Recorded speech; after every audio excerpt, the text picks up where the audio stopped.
देखो कुछ उद्योगों के बारे में बताएंगे। कल की क्लास में हम लोगों ने देखा था कि जो उद्योग होते हैं वो कुटीर उद्योग, लघु उद्योग और भारी उद्योग। ठीक, तो कुछ उद्योग जो लघु और कुटीर में होते हैं उनकी बात करेंगे। उसमें सबसे पहला है रेशम उद्योग।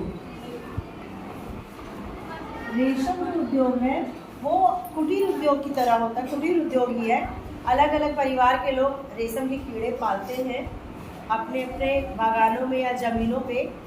सबसे पहले ये कैसे बनता है, इधर ध्यान, कैसे बनता है, इसका जो प्रोसीजर है वो क्या है।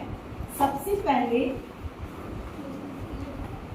अर्जुन का पेड़ या शहतूत,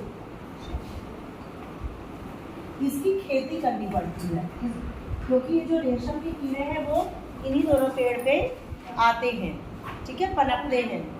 तो अर्जुन या शहतूत की खेती किया पहले हमने, ठीक है।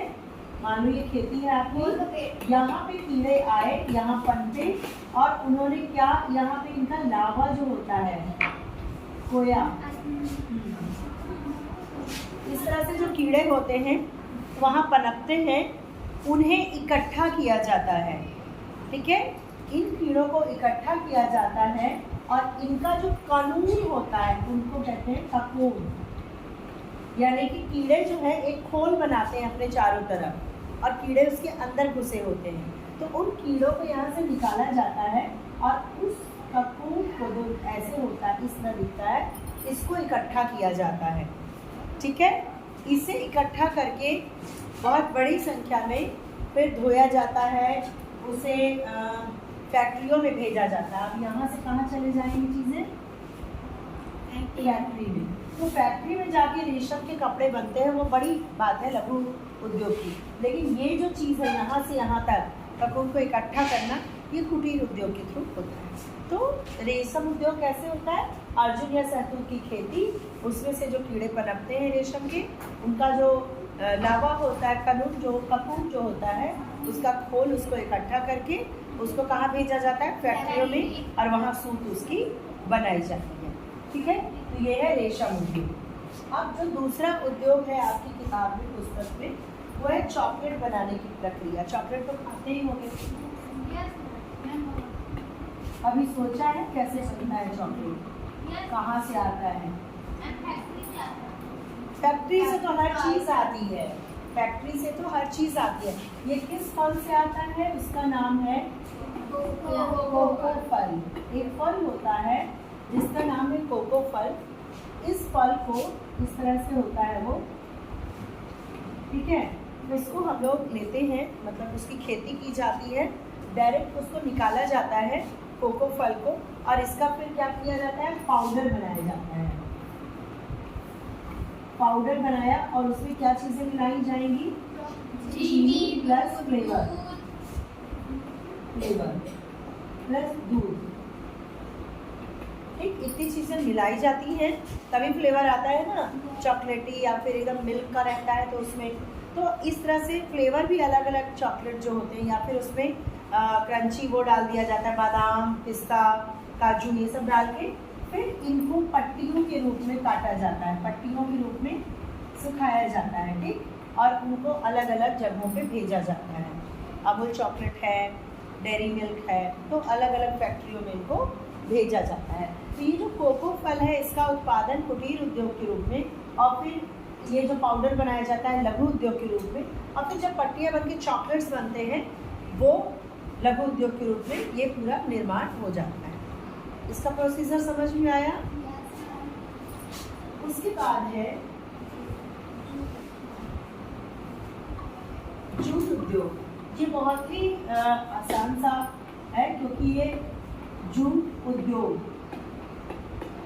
जूट की खेती की जाती है पहले, जूट खेतों में ही होता है। जो उसके रेशे होते हैं, तुम लोगों ने बोरा वगैरह देखा, थैला देखा है जूट का, है ना, जूट का होता है, बोरा होता है जो, वो जूट का।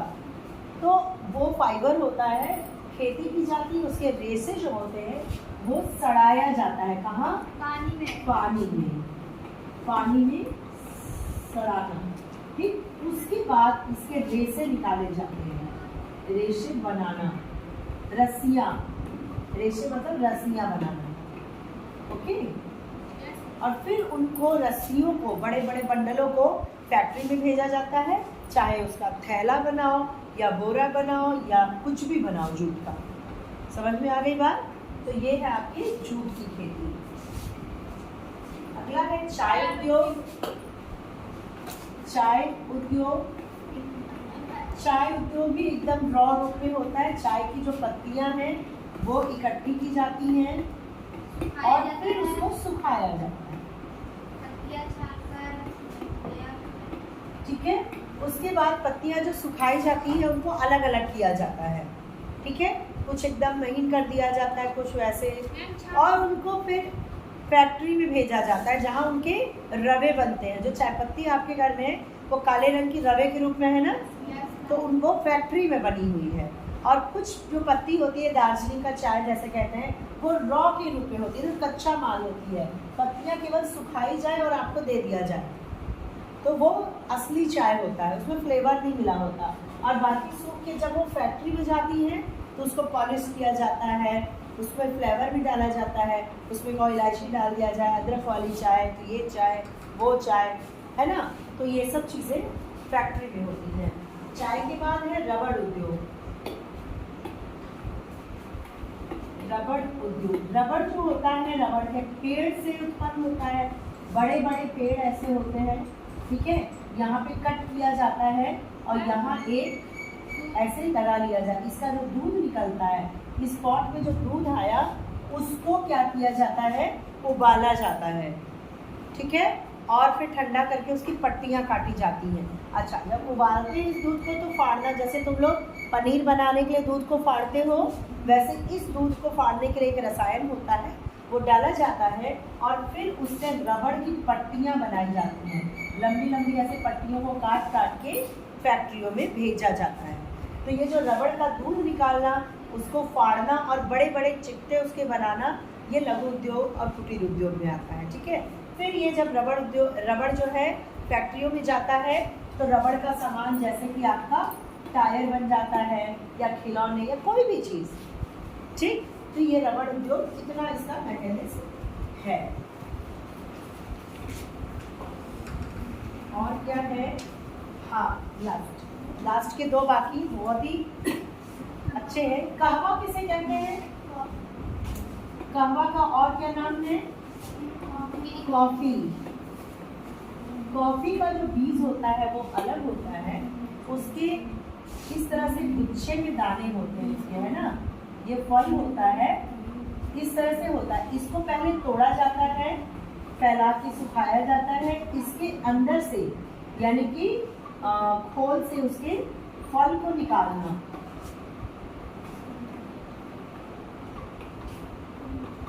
और उसको अलग अलग शेप में करके फैक्ट्रियों में फिर पैकेट में बंद करके आप तक पहुंचाया जाता है। ये भी एक तरह से जैसे चाय है ना, चाय को निकाला, सुखाया और पहुंचाया। इसमें बस क्या है, इन फलों को लिया, फलों के अंदर बीज निकाले जाते हैं और छोटे छोटे होते हैं, ठीक है। तो ये जब निकला और उसके बाद फिर उसको पीस करके या फिर किसी भी तरह पाउडर बना के कहवा के रूप में, कॉफ़ी के रूप में उसको पैकेट बंद किया जाता है। लास्ट जो है आपका नमक है, नमक का उत्पादन। नमक के उत्पादन के लिए क्या किया जाता है, ये समुद्र है, ठीक है। यहाँ पे बड़ी बड़ी क्यारियाँ ऐसे बनाई जाती है। क्यारी समझते हो ना, खेतों में मेड़ बनता है, वैसे ये क्यारियाँ बनाई गई। जब समुद्र में ज्वार आता है तो ये पानी उछल के यहाँ भर जाता है। समुद्र में नहीं बनाया जाता, ये क्यारियों में ये भर जाता है। ये पानी उछल के जब आता है, जब ज्वार आता है, ज्वार समझते हो, ऊपर इतना लहर बहुत बड़ी, तो यहाँ जब भर गया तो इनको और ऊंचा कर दिया जाता है, इन क्यारियों को, ताकि ये पानी बाहर न जाए, ठीक। और फिर जब धूप पड़ती है तो ये सूखता है और नमक नीचे रह जाता है। नमक कैसे बनता है अगर जानना हो बेटा तो आप घर में आज जाके एक्सपेरिमेंट कर सकते हो। ग्लास जो है उसमें नमक घोलो ढेर सारा, मतलब 2 ही चम्मच घोल लो, उसको थाली में फैला लो और कड़ी धूप हो रही है जाके रख दो। शाम को देखोगे पानी गायब है और नमक आपका थाली में नीचे तल पे बैठा हुआ है, और वो नमक को फिर से इकट्ठा करके तुम यूज़ कर सकते हो। समझ गए? यहाँ क्या होता है, ये जो नमक निकलता है उसको फिर फैक्ट्री में भेजा जाता है ताकि वो सफाई अच्छे से हो जाए उसकी, और उसमें आयोडीन मिला लिया जाए। उसमें क्या मिलाया जाता है? आयोडीन। आयोडीन क्यों जरूरी है? आयोडीन की कमी से कौन सा रोग होता है? आयोडीन मिला नमक खाना चाहिए बोला जाता है ना, तो आयोडीन की कमी से कौन सा रोग होता है? तुम लोग देखा है किसी किसी व्यक्ति की ये जो गले में पीछे इतना वो हो जाता है, फूल जाता है, वो कहलाता है घेंघा रोग। ठीक है, अब तो बहुत कम देखने को मिलता है। पहले लोग जो मोटे रवे वाले नमक खाते थे तो उनके गर्दन या तो आगे या तो पीछे के साइड ये निकल जाता था इतना इधर से, उसको घेंघा रोग कहते थे। वो आयोडीन की कमी से होता, इसीलिए नमक में आयोडीन मिलाना जरूरी है। जो टुकड़े में बड़े बड़े गिट्टियों में जो मिलते हैं नमक ना, वो सीधे यहाँ से निकाले गए होते हैं, वो अच्छे से साफ भी नहीं होते, उनमें आयोडीन भी मिला नहीं होता है। समझ रहे बात को? इसीलिए वो सस्ते होते हैं। तो आप पैकेट वाला और जिसमें लिखा हो आयोडीन मिश्रित नमक वही खाया कीजिए। तो नमक कैसे बनता है सबको समझ में आया? ओके। अब एक टॉपिक हम लोग लेते हैं छोटा सा, बहुत अच्छा है और ये हमें जानना चाहिए। उद्योग और पर्यावरण। देखो, उद्योग तो हम समझ गए, फैक्ट्रियों में हर चीज जा रही है। पर्यावरण यानी हमारा आसपास जो ये पर्यावरण है, पेड़ पौधे हैं जिसमें हम लोग जी रहे हैं। और पर्यावरण को साफ रहना चाहिए या गंदा? साफ। अब हमने उद्योग के साथ पर्यावरण को क्यों जोड़ दिया? यहाँ क्यों बात हम दोनों की एक साथ करेंगे? सही से बैठ जाओ। क्योंकि उद्योग में देखो पर्यावरण गंदा हो रहा है, प्रदूषित हो रहा है, उसका दो कारण है। या तो हम दोहन बहुत ज़्यादा कर रहे हैं, दोहन का मतलब कच्चा माल जो है उसका दोहन बहुत ज़्यादा कर रहे हैं, या फिर दूसरा हम क्या कर रहे हैं कि कचरा, और यहाँ पे उद्योग का कचरा भी नहीं है, उद्योग का वो हम निष्कासित कर रहे हैं पर्यावरण में। ठीक, कच्चा माल उद्योग में ये दोनों चीज़ें हो रही हैं। बात समझो, ये आपकी कोई फैक्ट्री है मान लो, ठीक है, यहाँ पे क्या हो रहा है कि रबड़ बनाया जा रहा है, हम मान लेते हैं, ठीक है, यहाँ रबड़ बनाया जा रहा है। तो कच्चे माल का दोहन हुआ यानी कि रबड़ के पेड़ लगाए जा रहे हैं, उनको काटा जा रहा है, या फिर इसमें मान लो कि कोई ऐसी चीज़ बनाई जा रही है जिसमें पेड़ पूरा ख़त्म हो जा रहा है हमारा।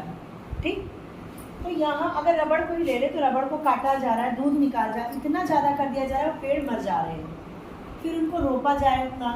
तो यहाँ पे आया रबड़ बनने के लिए, तो हमने दोहन बहुत ज़्यादा किया, उससे भी पेड़ कट रहे हैं। या फिर ये फैक्ट्री मान लो अच्छे फर्नीचर बनाने की है तो पेड़ कट रहे हैं, कागज़ की है तो पेड़ कट रहे हैं, कागज़ के पन्ने बन रहे हैं, मतलब कॉपी के पन्ने बन रहे हैं, कागज़ बन रहा है तो भी पेड़ कट रहा है, यानी कच्चे माल का दोहन किया, पेड़ कट गए। अब यहाँ पर जब बनता है फैक्ट्री में केमिकल वगैरह मिलाया जाता है, उसके बाद जो बचती है चीज़ें, अपशिष्ट चीज़ें, उनको क्या किया जा रहा है, बड़ी बड़ी टैनरियाँ होती हैं और नदी में उनको बहा दिया जा रहा है। समझ रहे हो? और फैक्ट्री में जब चीज़ें बनती हैं तो धुआं उठता है, ये धुआं हमारी वायु को प्रदूषित करता है। फैक्ट्री में जब बड़ी बड़ी मशीनें चलती हैं तो वहाँ से आवाज़ भी बहुत तेज़ आती है, यानी यहाँ हम क्या देख रहे हैं,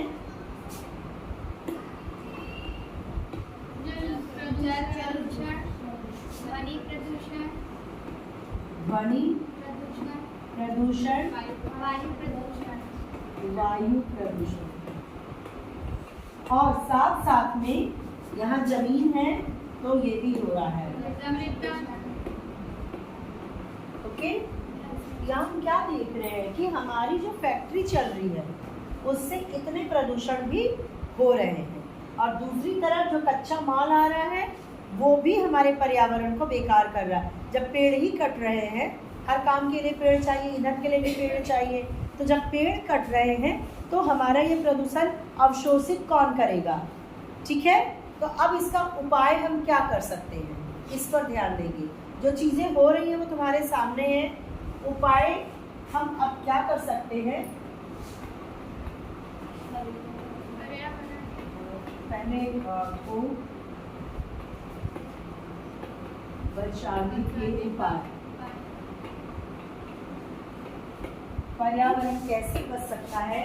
इसमें सबसे पहले तो जो फैक्ट्रियां होती हैं,